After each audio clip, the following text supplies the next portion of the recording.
أنثرها خلقا وشيم أملأها أملا وهمم أعكس منها.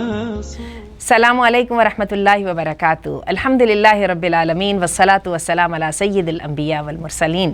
میں آسیہ مدنی ہوں اور ہماری پروگرام جسٹ فکس اٹ میں آج ہم نے جس موضوع کا انتخاب کیا ہے وہ بہت اہم ہے. اس کا نام ہے high expectations versus realistic expectations. تو چلیے آئیے سب سے پہلے تو موضوع کو ہی سمجھنے کی کوشش کرتے ہیں. اردو میں اگر بات کی جائے تو ایک ہے خوش امیدی اور اس کے ساتھ ایک اس کے بالکل متوازی طور پہ جو آتی ہے ٹرم وہ کیا ہے؟ وہ ہے حقیقت پسندی. تو آئیے ذرا دیکھتے ہیں کہ ہمیں یہ خوش امیدی کئی جگہوں پہ نقصان کیسے پہنچاتی ہے. ہوتا کیا ہے جب ہم بڑے ہو رہے ہوتے ہیں تو ہمارے بڑے کوشش کرتے ہیں کہ 2-3 چیزیں ایسی ذہن نشین کرا دی جائیں کہ ہمارا بچہ کبھی بھی پریشان نہ ہو اور دنیا کی ہر کامیابی کو حاصل کر لے. تو کہا جاتا ہے محنت تو ہر مشکل کا حل ہے. یا پھر ہمیں کہا جاتا ہے کائنڈنس اگر آپ کائنڈنس دکھائیں گے تو ہر شخص آپ سے محبت کرنے لگ جائے گا. یا ہمیں کہا جاتا ہے اگر آپ جھگڑا نہیں کرو گے تو تم سے کوئی جھگڑا نہیں کرے گا.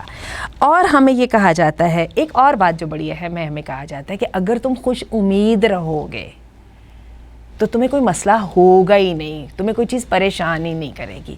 لیکن ہوتا کیا ہے عملی زندگی میں، اگر ہم آفس کی بات کریں، شدید محنت کے باوجود جس بندے کی سینیورٹی ہوتی ہے اس کو ترقی یا عہدہ مل جاتا ہے. اگر ہم گھر کی بات کریں تو بے انتہا محنت کے باوجود کیا ہوتا ہے کہ کچھ بہن بھائیوں کو زیادہ ترجیح مل جاتی ہے. اور سب سے بڑھ کے ہماری ریلیشن شپ میں ہم اپنی طرف سے ہر طرح کے کمپرومائز کی کوشش کر رہے ہوتے ہیں، اس کے باوجود جھگڑا ہو جاتا ہے.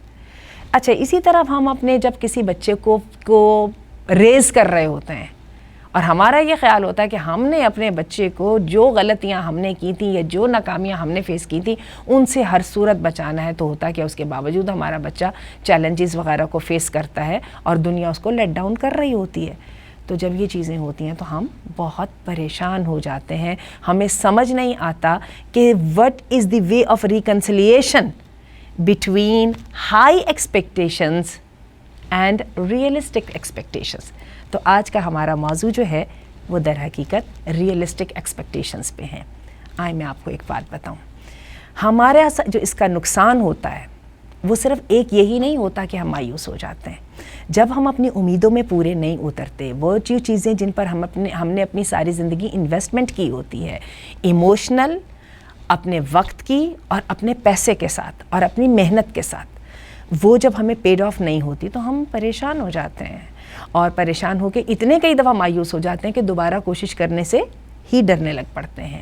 دوسری بات، ہم ریجڈ ہو جاتے ہیں اور ہم کیا ہوتا ہے کہ جزیات پہ مزید محنت کرنا شروع کر دیتے ہیں. اور جزیات پہ محنت کرتے کرتے ہمیں لگتا ہے کہ شاید مسئلہ حل ہو جائے گا. تو آئے میں آپ کو یہ بات بتاؤں، یہ چیز ہمیں ریجڈ بھی بنا دیتی ہے اور یہ چیز ہمیں آئسولیٹ بھی کر دیتی ہے. ہم عموماً ٹیم ورک کے قابل نہیں رہتے. یہ وہ والے نقصانات ہیں ہائی ایکسپیکٹیشنز کے نتیجے میں مایوس ہو جانے کے، جن کو کہ ایکسپرٹ نے ہائی لائٹ کیا ہے. تو اس کا علاج کیا ہے؟ چونکہ ہمارے پروگرام فکس اٹ کا مطلب ہی یہ ہے کہ اس کا ہم نے علاج ڈھونڈنا ہے. تو اس کا علاج ہے راضی برضا ہونا. اور یہ وہ چیز ہے جو ہمیں ارکان اسلام میں سب سے پہلے سکھائی جاتی ہے کہ تقدیر پر ایمان. جو اچھا ہو رہا ہے اس کی وجہ بھی اللہ رب العزت کی پلاننگ ہے، اور جو برا ہو رہا ہے وہ بھی اللہ رب العزت کی پلاننگ کا نتیجہ ہے. سو ایک حد سے زیادہ اپنے آپ کو کنڈیم کرنا یا اپنے آپ سے شکایت رکھنا یہ جائز بھی نہیں ہے. نبی کریم صلی اللہ علیہ وسلم نے کلمہ لو سے ہمیں منع فرمایا ہے کہ اگر میں ایسے کر لیتی تو ایسا نہ ہوتا. ہاں اتنا کافی ہے کہ اپنی غلطیوں سے سبق سیکھا جائے اور ان کو مستقبل میں دہرانے سے بچا جائے. تو آئیے آپ کو میں حقائق کی بات بتاؤں. ہمارا سچویشن پر کنٹرول نہیں ہوتا. ہم سب جانتے ہیں اس کائنات کو ایک ایسی ذات چلا رہی ہے جو قادر مطلق ہے, جس کی پلاننگ پرفیکٹ ہے اور جس کے ریسورسز جو ہیں وہ فالٹ لیس ہیں. تو بہت ساری جگہ پہ اگر اس کو منظور نہیں ہوتا تو وہ اتفاق نہیں ہو سکتا جس کے ساتھ ایک کام ہو سکے. اور پھر کیا ہوتا ہے کہ ہم مایوس ہو جاتے ہیں, حالانکہ مایوسی کفر ہے. تو کیا ہے کہ اس کا حل یہ ہے کہ سب سے پہلے ہم اپنے آپ کو ہر سچویشن پر راضی ہونے کی عادت ڈالیں. یہ ہمارا دینی فریضہ تو ہے ہی ہے, لیکن ہماری ونڈرفل لائف اور خوشی کی زندگی کی اصل کنجی یہ ہے to be happy with what we have and not to die after things what we do not have. ان چیزوں کے پیچھے ہماری جان نہیں نکلنی چاہیے جو ہمیں ملی نہیں. جب ہم ریلیکس ہو جاتے ہیں اس کے بعد اور اپنے آپ کو زیادہ لعنت ملامت نہیں کرتے تو پھر ہم سنجیدگی کے ساتھ آلٹرنیٹیوز پہ بھی غور کرتے ہیں. اگر اس مرتبہ میرا یہ والا پلان کامیاب نہیں ہوا تو ہو سکتا ہے کسی اور طریقے سے ہو جائے. اور اس کی بھی ہمیں انگیخت دلائی ہے ہمارے دین نے. ہمارا رب کہتا ہے کہ نکلو, اللہ کا فضل تلاش کرو, think out of the box, جس کو آج کی دنیا جو ہے کامیابی کے کچھ اصولوں میں سے ایک اصول مانتی ہے. اور پھر جب ہم out of the box thinking کرتے ہیں تو ہم اپنی ویژن میں بہت سارا پھیلاؤ بھی محسوس کرتے ہیں. اور سب سے بڑی بات, ہم کوشش کرتے ہیں کہ ہم نے جو غلطیاں کی ہیں ماضی میں ہم ان سے بچ سکیں. اور اس کے ساتھ ہم چونکہ ریلیکس رہتے ہیں اور جب ہم آلٹرنیٹیوز پر توجہ کرتے ہیں تو ہم صرف اپنی ایفرٹس پہ بھروسہ کرنے کے بجائے ایک ٹیم فارم کرنے کی کوشش کرتے ہیں اور لوگوں سے کوآپریشن لینے کی کوشش کرتے ہیں, جو کہ اصل کی ہے کسی بھی میگنیفائڈ اور ہیوج سکسس کی.